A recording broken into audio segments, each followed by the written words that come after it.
Welcome, everyone. I think we're very lucky today to have Henk Kleizen, who was put in touch with me via another member called Rapalang Rabada, who is quite a successful tech entrepreneur in the community, and has worked with Henk as a leadership coach for many years. And Henk became highly recommended. We hadn't really had too many leadership speakers on, so it was really cool. Then he said he would agree to do a talk and take us through some of his ideas on how to become a great leader. And I think what's really cool about Henk's approach is that he takes it from the perspective as every leader is different, and um, everyone is got a different leadership style based on their personality. So, Henk, I'll hand it over to you, and really looking forward to what you have to say today. Great, lovely. Paul, thank you so much, and a big thank you. And it's great to be with you guys on a cold Friday afternoon. I know things are pretty cold up there. I'm based in Cape Town, but I know I spoke to a couple of buddies this week, and they were telling me, given looking at -3, -4s in the morning there, which is that's pretty cold. So good to be here. And again, a Friday afternoon is often a time to be able to sort of just start chilling down a little bit. And Paul mentioned to me, you guys enjoy this as being a bit more of a free speaking and a conversational type of approach, which is just great. It's a nice way to throw around some ideas. So I'm going to do that. And please feel free to put your hand up, unmute yourself and ask the questions, and we can throw around a lot of ideas and make it as interactive as possible. That'd be great. So the title here is How to Become a Great Leader, and I'm going to share a couple of thoughts, concepts, and ideas, and at the end I'll give you a bit of a wrap, and then we can have a look at some Q&As and questions and stuff like that. I'm going to kick off a little video, which I think is quite relevant, and we can then take it from there.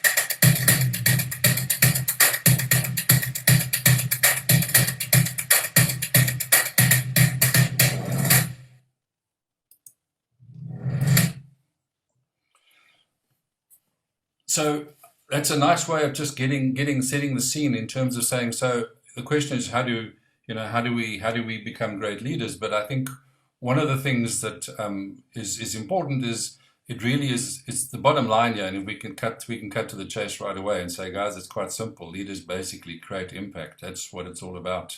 So it's quite simple and to the point. And as Paul mentioned in the beginning, every single one of us has a different way in which we do it. It's unique. It's to us. It's to our companies. And it really is important to understand that if you're looking at a key thread in terms of what this is all about, because there's so much written about this stuff, it's about impact. And that little video, I think, just highlights the fact that this is about impact and how do we actually make impact in our world, in our businesses. So if we just sort of understand that where I come from as working in the Leadership Consortium is really a simple premise that sort of anchors everything we do, which is the fact that we believe that in your businesses, in what you're doing and growing, leadership is the most important factor determining success in your businesses. And we do and end up spending a lot of time on a whole lot of different things. But at the end of the day, if your leadership element and your leadership style and impact is not there, our point of view is that you're sub-optimizing what can become really great. And there's a couple of people sort of challenge us and say, well, yeah, but that's not really true. So we like to throw up a whole lot of stats, and we like to believe that what we're saying is evidence-based. It's the way we approach things. And here's a couple of examples of the way in which it plays out in practice. So if you have a look at what extraordinary leaders do, and I'll highlight what we mean by extraordinary just now, but extraordinary leaders, on the one hand, we've got stats and support that says great leaders are going to be able to double profits. And I think that's normally the selling line that we use when we're talking to anybody. Secondly, when you want to outperform yourself in the marketplace, there's a tenfold factor in outperforming your competitors with the right and great leadership. And if you're looking at it bottom line again, a 5 times improvement on your ROA. So this is a slide we put up right in the beginning in terms of how big is this impact we're talking about. It can be massive. And if we can grab this concept and wrap our mind around it, this helps in terms of understanding what we can achieve. And this assumes the same strategy, the same business model, the same people in your business. It's just a click and a change in terms of how you actually ratchet your leadership style and get it into great. And this is what we think we can do. So we were talking to Paul just now, and I mean, we've just come out of last week, and we come out of a situation where the biggest single thing that faces us, not only globally, but more in South Africa right now, is this unbelievable concept of VUCA. So being volatile, uncertain, complex, and ambiguous. We could have asked for nothing more visible than last week's events in terms of saying, hey guys, being in South Africa, running a business here is just hectic. And you never know what's going to come at you from which side. So last week is probably what we call a black swan. COVID and what it's done has been a black swan. The key here for me in working with different businesses is just to highlight the fact that this is now the new normal. And for us to believe that, you know, things will get back to some form of difference later is not something we can actually entertain. It really is a key. It's important to wrap our mind around the fact that this is the new normal. And within this space, we need to say, well, what from a leadership point of view do we need to do to ride this new wave as it comes out? So a question that often comes up in this type of situation is, we're talking about how do you become a great leader, but so what do leaders actually do? You know, there's so much written, and if you just Google leadership, I don't know how many million things will come scrolling up on your screen. But this is really a question of saying, so what do we actually do if you're a leader? And it's couched in a whole lot of sort of, I think, smoky and different ways of describing it. So let's just try and talk a little bit about what that means. So I'm going to ask you, just from your point of view, I've got a set of options on the screen here in terms of saying, what do you think a leader actually does to create impact? So right through from setting strategic direction, delivering results, building and sustaining relationships, planning and organizing, leading, creating alignment, team working, coping with pressure. So my question to you is, and if you just pop it into the chat box, that'll be a nice way to get a sort of feel for where your heads are at. If we had to say to yourself, what do you believe a leader does in order to create impact? Or in your world, what do you believe you do?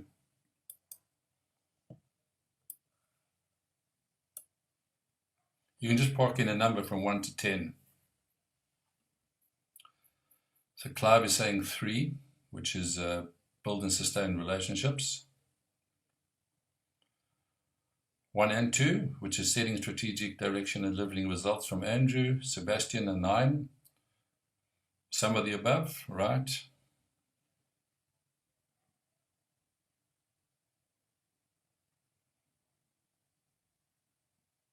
Paul was 1, 2, and 6. 1, 2, and 6, creating alignment.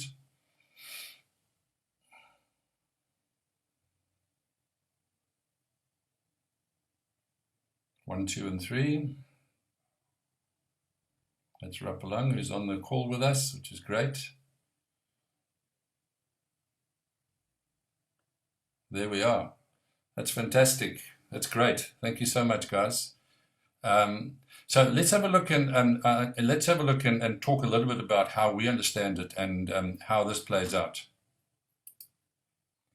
So just to start off very simplistically, if you have a look at it, it actually starts off on the basis of saying there are 3 interlacing circles, and on the one thing is we do a lot of thinking, we do a lot of acting, and we throw in a bit of feeling. So we work out which way to go. We have to get a hell of a lot of things done, and at the end of the day, there's a bit of a feeling element that's in there, which is the emotional intelligence type stuff. So if you understand how does this translate into something a bit deeper, here's a model that we use, which is based on our partner. We have a partner based in the UK called Edgecombe Consulting, and they've taken that model and put a bit more detail to it. So you put some activities behind those three circles, and it's in essence a strategic domain, which is the thinking. The hands is an operational domain, and there's an interpersonal domain. So we set strategic direction, we deliver results, and we build and sustain relationships. And quite a few of your answers in the chat sort of pulled that into it. And in the interfacing spaces, you can see the yellow is creating alignment, pink is team working, planning, organizing.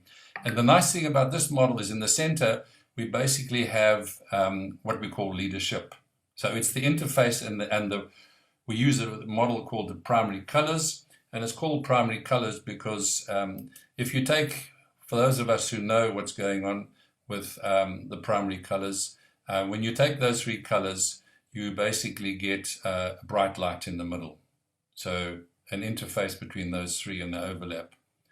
So the other thing that is important to bear in mind is one of the other key elements that a lot of us grapple with is coping with a bucket load full of pressure.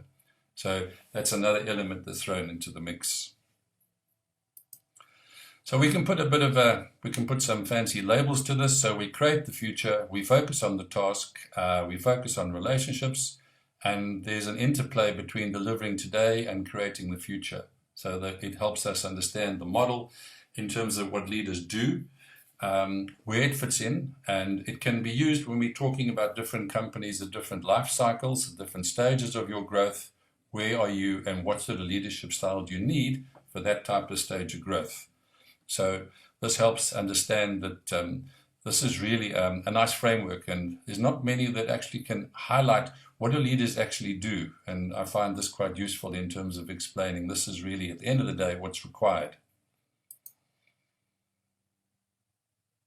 So here's an interesting, if we have a look at that again and say, and we'll have a look at the answers and say, well, typically in terms of those leadership do's, what often happens is that in practice, we see a lot of setting direction, planning, organizing, and delivering results. And I think they came through in some of the answers we had in the chat box.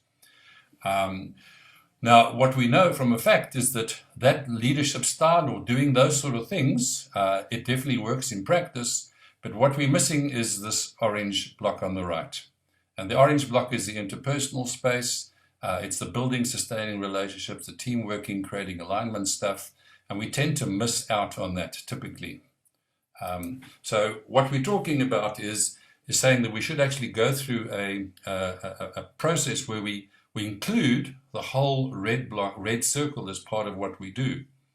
Now, just to give you some indication of what this means in practice, the Boston Consulting Group did some work, and they showed that most of us spend 69% of the time in headspace, 44% of the time in delivering results, and only 25% of the time in the red circle. So that's typically what happens. And if you think about your own businesses and where you spend your time, it'll be an interesting question to ask yourself. So, but one of the things the BCG study did show as well is that those companies where they can focus and integrate all three of the circles, they are able to be 3 times more effective in running the businesses. So it means that, you know, working on green and blue is fine, it works. But if you want to really move into greatness or move into extraordinary space, that's the space we have to move into. So if you had to say, so we know a bit of an idea of what leaders do and how do leaders really affect performance is the next question. And we talk about leadership on the left. What they do is the great leaders are able to engage the employees. They can set the climate. And we talk about leaders bringing the weather. And it's just a very apt way of saying that is really what leaders do in your organizations. You set the climate, you set the weather. And that allows for employee engagement. And the employee engagement unlocks a lot of discretionary effort in people working for you. And that unlocks productivity and results. And we saw in the beginning with those set of stats we showed that this is the type of benefit you can get from this. So if we had to say, well, now what actually is this leadership thing? And it becomes very confusing. And there are millions of descriptions for this. This is one that we enjoy. It basically says, leadership is creating the conditions for individuals, teams, and organizations to succeed and thrive. And I think all of us are sitting around this table on a Friday afternoon saying we want to succeed and thrive.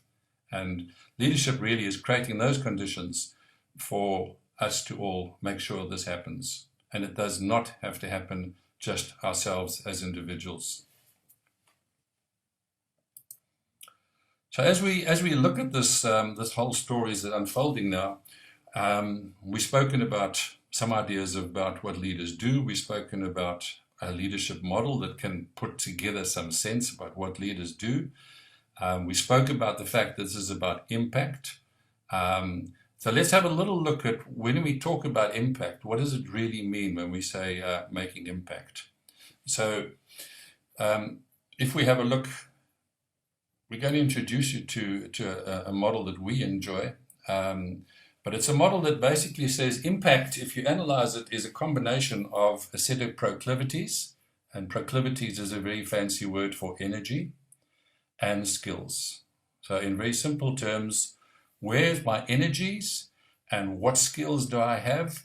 And if I combine these skills and these energy zones, I will be able to make an impact in my organization, in my marketplace, in my community, in my country. And that's really what it's about. So let's have a look at what we're talking about with these fancy proclivity things. And again, just to emphasize, proclivity is a very nice fancy word. Basically, it's where our energy zones, where do we find we get energy.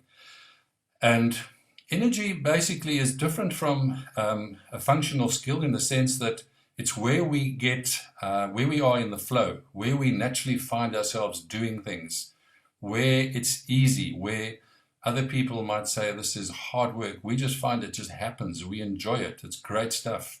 It's things that just flow. So these are energy zones. And if we have a look at what typically, how do we find or understand these proclivities? The first thing that is important here is that this is based on a study done a couple of years ago in the UK. It was done with tech companies, and it was done 4 or 5 years ago to try and understand what made these companies particularly successful. And they analyzed them and put it through a typical research setup and came up with a couple of key characteristics that really differentiated companies that were really successful in making impact. And the first one that came through in a big way was this whole concept of imagination. And it's not a surprise. I think with most of you, it's something that's been part of what's got you into business and keeps you going. And this is great at articulating a vision. It's big picture thinking. It's an ability to see something, to have ideas, be creative and imaginative in idea generation. The second dynamic that came through loud and strong was this concept of obsession, and the idea that we can get that those companies who were successful had unbelievable elements of obsession in their businesses and passion, if you want to use another word, in terms of how it came through. You have to link that again with good old-fashioned getting things done, so the action orientation, and again, what it highlights is there's no getting away from the thing that Malcolm Gladwell put on the table many years ago, where the 10,000-hour mantra is still a real element in successful businesses. An element that came through very strongly, and I think it resonates with a lot of our understanding of things in South Africa, is this concept of pragmatism or common sense. And Paul and I were just talking a few minutes before we started today, talking about the fact that there's some amazing stories of how the businesses that went through the looting and the rioting last week, how so many of the guys have actually just picked themselves up by their bootstraps and have actually repaired and moved into new spaces so remarkably fast. It's just amazing.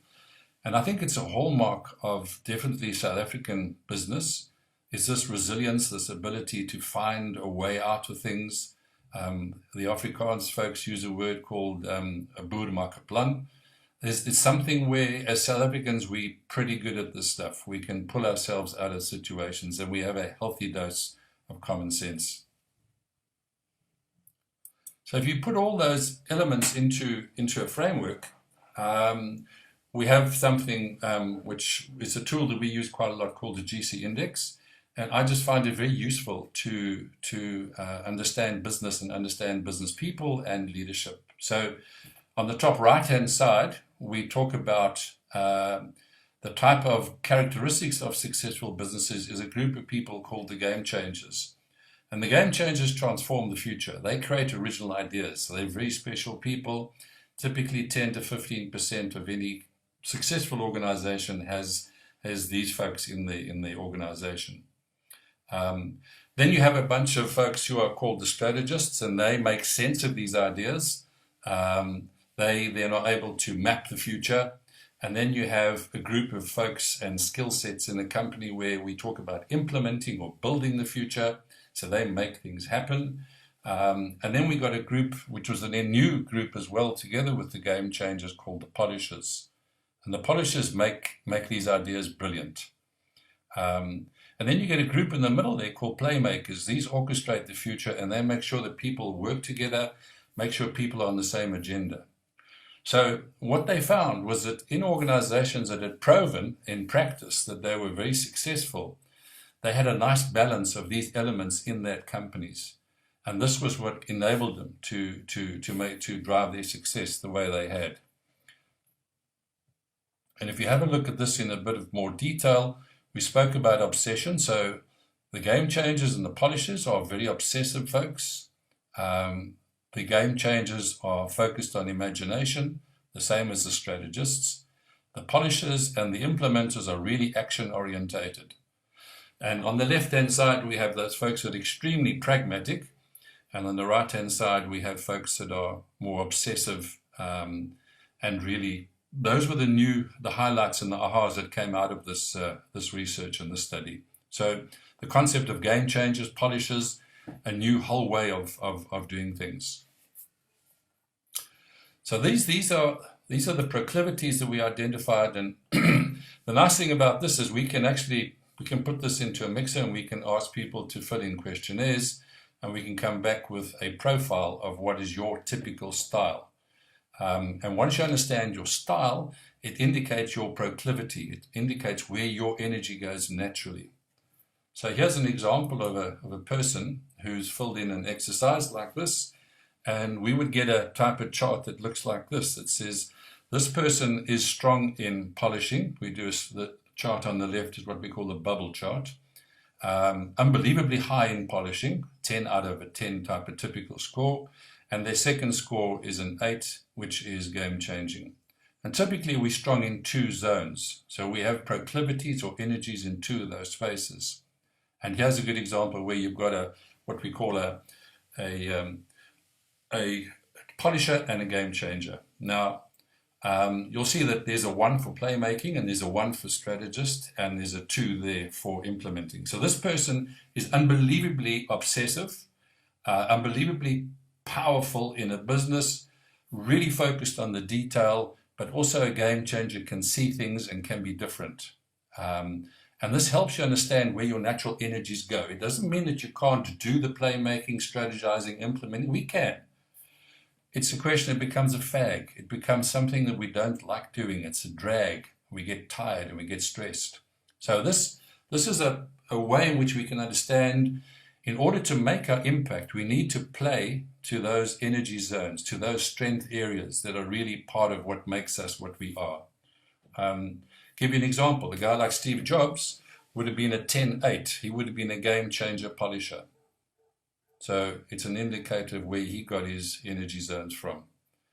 And once we understand where we are in terms of this, it helps us to say, well, how do we now actually, when we put ourselves either how do we optimize our own performance, but we can also have a look at this in a team context and say, if I'm strong at 10 and an 8 here, I'm polisher, game changer. For my company and organization to work well, I've got to have people in the organization who can play make, provide a bit of strategy, and get things done in the organization. So we try and work towards a complementarity model to get the balance in the organization.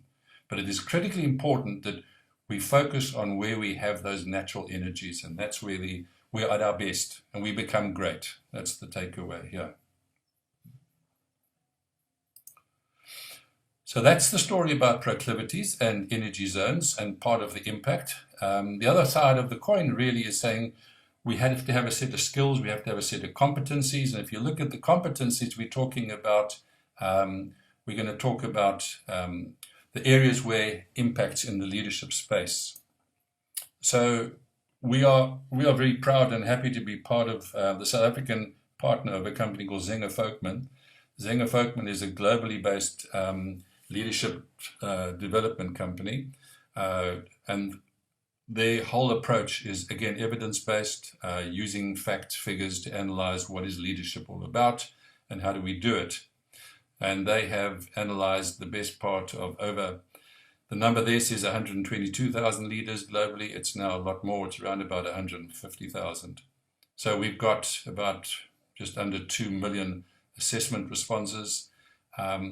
And with the research that is done, it's done mainly through 360-degree assessments. And when we assess those and analyze them and dig into it, we focus, as the Zenger Folkman approach, we focus on the highest and the lowest 10 percentiles, which means we categorize extraordinary leadership or great leadership as being in the top 10% of the figures that we can access. And that is a global database. And where we have leaders that are really, really weak, they would be in the bottom 10%. So that helps put a number to an actual definition of saying, what is a great leader? We refer to a great leader as being in the top 10 percentile. So here's a chart that we call our brag chart, or our best graph in our sort of armory, which really sort of emphasizes again that chart that I had at number 3 in our sort of pack here, which says that leadership effectiveness, the way we've measured it, on the bottom scale there, left, link it to organizational performance, is a direct correlation. So the higher your leadership effectiveness, and we can measure it, the better your organization is going to perform. And that really sort of puts this into perspective all the time. Here's the example I spoke about earlier, where if you look at, this is research done on a banking group. If you talk about poor leaders, so the bottom 10 percentile, they actually, you probably lose money for the organization. If you talk about leaders who are good, typically they'll make money for the organization. So in this case, it's 2.4 million. But the real gem in this work is that just by working yourself and improving your leadership style, you'll double the profit. And that references back to one of the previous charts. So it really highlights the fact that this is really important, and great leaders generate higher income. We also know that great leaders also are able to make sure that employee commitment and satisfaction increases as well. So this graph is quite simple in terms of, if you take overall leadership effectiveness on the bottom there, when you're in the top 10 percentile, your employee commitment is 80%. And we know that when you've got that level of employee commitment, your employees are pulling their weight and they are making sure that you are unbelievably successful as an organization. So through the research base, we're talking about the competencies that need to be linked together with the energy zones. We've created what we call a leadership tent. And the leadership tent just highlights 5 key leadership competencies or skills that we know these are differentiating leadership competencies. These are the things that will make you or allow you to move into that top 10 percentile space. So at the center, you can see we've got character, which is not unexpected. And then the 4 other pillars of what we call the tent model are personal capability, focusing on results, leading change, and our interpersonal skills. So those can link up also to the primary colors model. When we talk about interpersonal skills, that was the red circle in the model. So those 10 poles basically break down into 19 core competencies. So these 19 competencies here are the competencies will allow us. These are the key areas to focus if we want to believe that we're moving into the top leadership space and really moving our leadership capability into great leadership.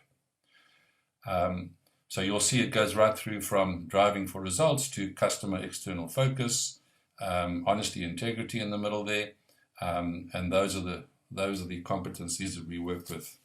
So that's, if you have to say, what are the key things we need to focus on? These would be the ones that are at the center. And again, this is validated with research. A key element in the way in which we see leadership development and how you can move to great is to focus on a strength-based approach. It sounds simple, it sounds normal for us these days, but it's not always been that case. And this is an insight that came from Steve Jobs, which says you don't have to be perfect to be an extraordinary leader. You need to play to your strengths. And more, this key insight has come through in the research that we work with. And we know that extraordinary or great leaders leverage only 2 to 3 of those strengths to a max. That is a critical success factor in part of the mix. So we know, for instance, that extraordinary leaders possess strengths. And what we know is that success is not the absence of a weakness. Success is actually not being average at anything either. So in the old days, there was this idea that I've got to go and be good at everything. And I think what our research has pulled out and where the strength-based leadership movement comes from is to say that we need to have strengths, and it does not mean necessarily that we have to focus on all our weaknesses. This is a big aha. So not being above average on everything is not a key success for going forward. And folks will say, okay, so how do you define a strength? It all sounds very nice, but in simple terms, it's something you do extremely well as perceived by others. And that's an important point we'll come back to. We must be able to use it in a variety of settings. It must produce good outcomes.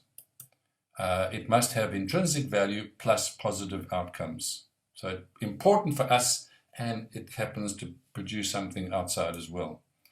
And it lasts over time. It's something that's not just a whim. And it's valued in all cultures across the spaces. And this is obviously very important for us in South Africa with our Rainbow Nation type of dynamic.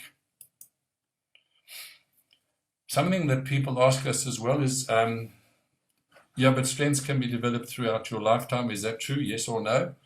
And if you compare what typically many of us think is that we go through our formative years, we come out of varsity, we do well at school, we do well at varsity, and we now think we've got our strengths and we now sorted out for life.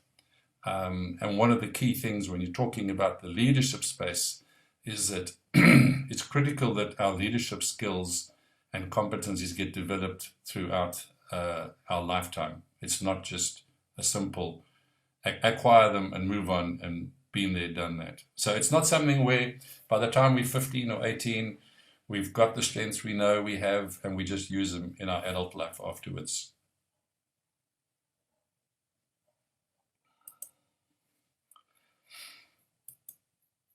So part of the whole leadership journey and part of the whole thing of moving into this great space is really understand those strengths. We need to understand what those proclivities are. We need to understand what are those strengths. So what we're talking about is trying to develop a real understanding of developing self-awareness of what makes me as an individual, as a leader, tick. And we talk about a thing called your wiring diagram.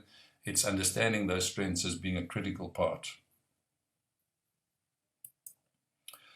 So when we're talking about capabilities, we're talking about competencies. Capability is what we think we can do and what we have the ability to do. But a competence is going to be something that's actually manifest in a behavior as witnessed by outside folks. And that's the difference between the two. And the ability for a leader to say, I can do it, it's the difference of saying it's not about know-how, it's about show-how.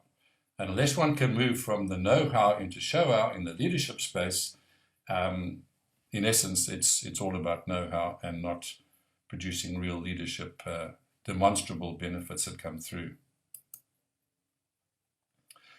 So here's a famous graphic that's used quite a lot.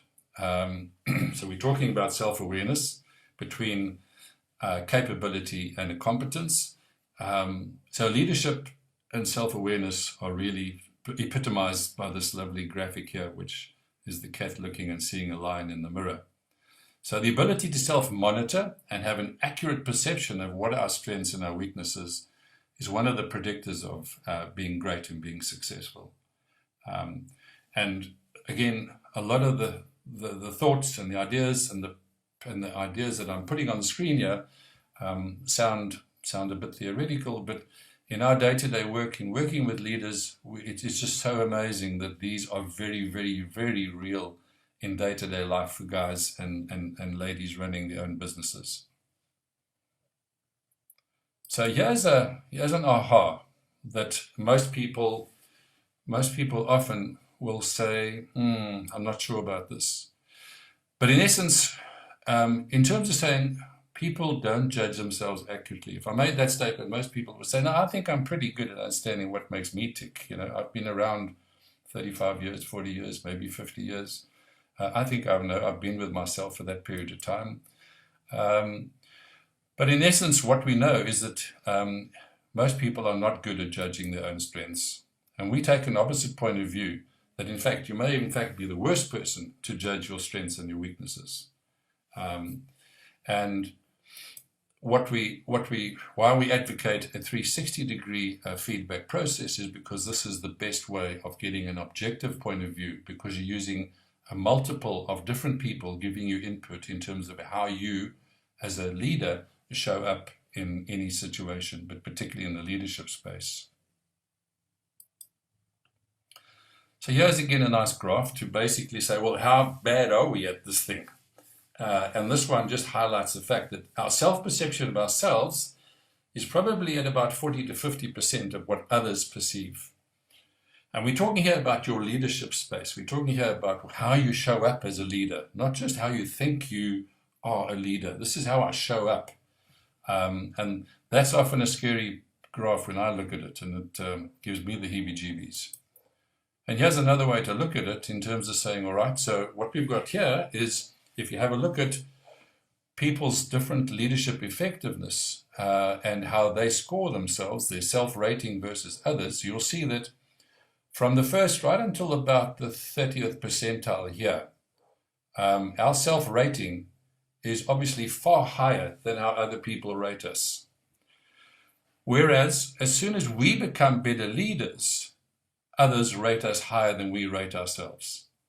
And this is an interesting dynamic, because for those that are weaker leaders, we overestimate our capability. And for those who are better leaders, we underestimate. And why 360-degree feedback and other people's feedback is so important to get a real understanding of what's happening in our leadership space. With that in case, what happens is those leaders up until about the 35th or 40th percentile here, we know for a fact those leaders who are the weaker leaders tend to have a negative impact on the organizations, and more on the left-hand side of that profit scale where they're draining money from the organization. Whereas those leaders on the right-hand side have a massively positive impact, and they underestimate their impact. And you're getting here into what we talk about with level 5 leadership, which was Jim Collins' story about leaders have a positive impact and they tend to be more humble. So humility comes through as being an important issue here. So with that in mind, if we're really not that great at identifying and understanding where we're at, how do we identify and calibrate our strengths? So our way of going about it is to really encourage 360-degree feedback and get people around you, people who work for you, our colleagues, and possibly a boss or a shareholder to give you their input. And and then to take that into account and say, well, what does that mean for me? And because that's often the best predictor. And sometimes the other option besides the 360 is a professional assessor who can really do an on-site in-depth type of analysis. One of the things that comes through in the whole world of leadership assessment and understanding is the fact that what we're talking about here is, on the left-hand side on this graph, on this page, we talk about the concept that if we are looking at ourselves, we've got tray A, B, C, D, and F, and we believe that our trays are pretty constant and people should evaluate us based on those trays as to what we think we have. However, when you do an assessment as to how people perceive us, what tends to happen is that people will focus on one tray, outside folks, when they're observing us, and they will typically relate that and give you a label, and you typically become known for that if we're talking about a leadership style. So a leadership style is authoritarian, for instance. Authoritarians are not only authoritarian, they're nice, well-balanced folks in many cases, but you'll get labeled, you get identified, and you'll get seen as being an authoritarian leader because you tend to get identified by the one tray as it unfolds. So this whole concept of, we talk about how we know ourselves is what we call identity, but how others know us is what we call our reputation. And the reputation is really the important part.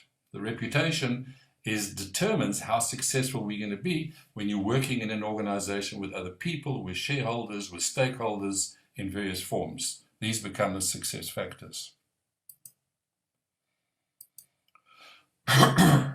So we've spoken all about strengths and how this works in life.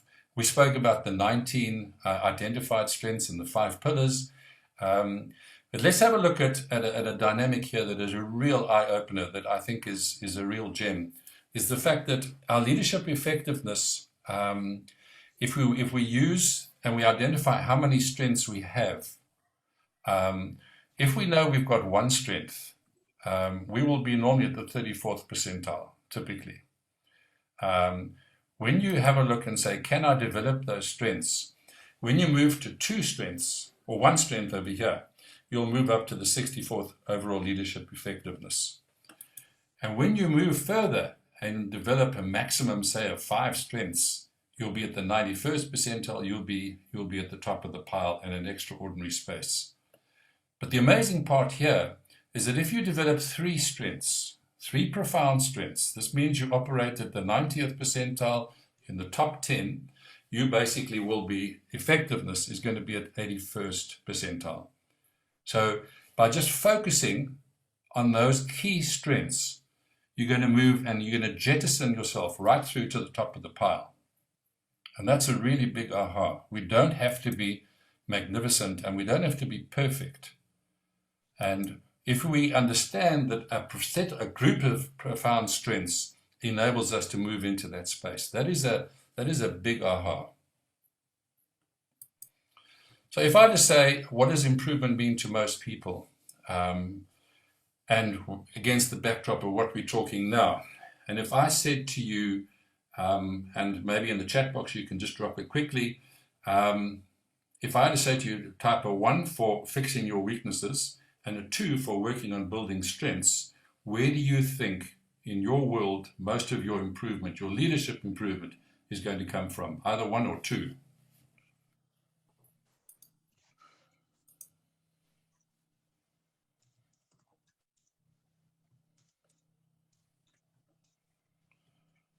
We're getting a 2 and a 2, 2.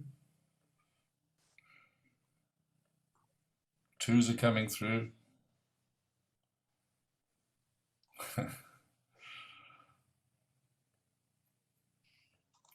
Paul's comment is interesting. It feels as though 1's the right answer.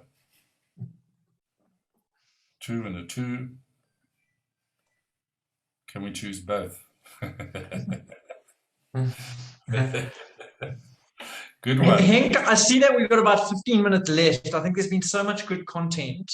I don't know how long you've got to go, whether we can wrap it up and then dive into questions. I'd love to pick your brain a little bit on a number of these concepts you've dropped. No, that's a pleasure. I've got 4 or 5, and we're near the wrap. Yeah. Okay, cool, awesome. Right. So let's just have a look at this concept here. And I think Paul alluded to saying, surely it's best to fix weaknesses, right? And as adults, we've grown up with this concept of you've got to just fix the things that are wrong and then we'll be just fine. But really, it's a real no-no. We don't need to fix weaknesses. And the more you focus on just fixing your weaknesses, you'll be more average, if you think about it. And being great and having impact is not about that. There is one exception, though, and that is a concept which we call potential fatal flaw. And this means that there could be something in our makeup where we have strong negative results from a 360 feedback, or we are below average capability in our jobs and we're just not cutting it. This can happen, and it happens in about 30% of the time. And when we talk of potential fatal flaw, these are the type of things we talk about in business. So, not a good role model, no self-development, lacking interpersonal skills, resistant to new ideas, focusing on self. These are some of the concepts that come up as being potential fatal flaws. And we know that when you have a fatal flaw issue, we have to sort the fatal flaw out. It will be a limiter. You'll be under the 18th percentile on the score sheet. So in this whole strength building thing, one of the concepts that we bring to the table is a concept of if we focus on a strength, we know where we're going to work. There's a concept of building around your strength with what we call strength builders. So there are practical ways in which one can build on those strengths once you've identified what they are. The next thing to do is to set up an action plan. A lot of this is blah, blah. And if we're going to take this whole concept from know-how to show-how, action plans and action planning is critical. And it's often the part in any leadership development space that is missing and not taken seriously enough. But this is where the rubber hits the tar. And then the other important part to mention here is that it's not a natural thing for South Africans. But feedback is the breakfast of champions. And the more we can focus on getting feedback and treasuring it as being something we can grow with, it really is a magic ingredient in becoming great leaders. So let's call it a wrap and pull together some of these ideas and things we've splashed up on the screen. So the first one is making leadership competence your critical success factor in your business. Unless you believe this, unless you want to do something about it, the figures and the charts we've shown you indicate you're going to sub-optimize. Second part is use your heart as well as your head and hands and your leadership style. You'll treble your business success results by just moving into that red circle. Leverage your unique proclivity and energy zone. Build 2 to 3 unique strengths and make them extraordinary. I've got to put this in, but you've got to get yourself a mentor or a coach in this mix and make an impact. So it's through your actions that you get this right. It's again the know-how, moving into show-how in practice, making it happen. And I think the final comment there really is just a nice one to say that this is a journey and it's not a destination. And part of the deal is really to take this on as a opportunity and enjoy the ride.